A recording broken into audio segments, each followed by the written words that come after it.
Today is February 9, 2022, Wednesday. Nandito tayo sa Bagasbas Baywalk. Yan.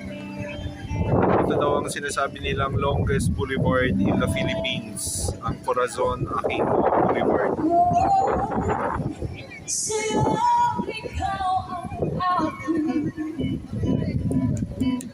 May Paracale.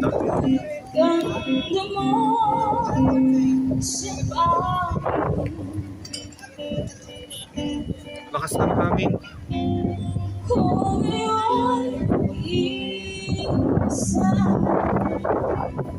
Daming tao sa Bagasbas.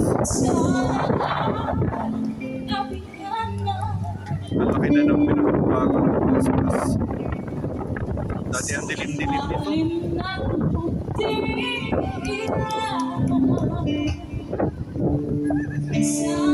Syudad na talaga dahil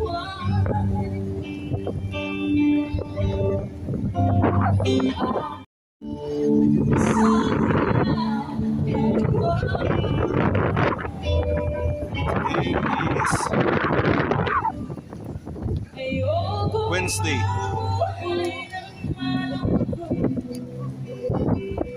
February 9, 2022.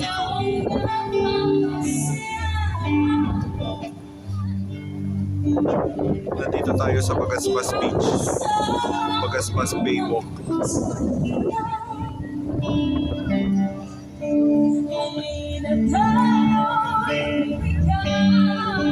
Meron silang barabanda.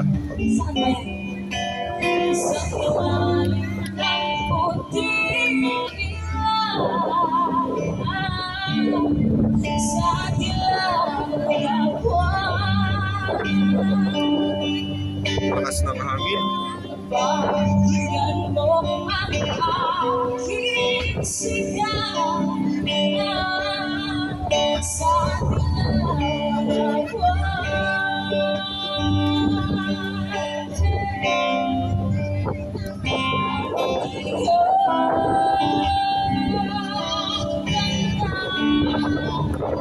Buhay na buhay.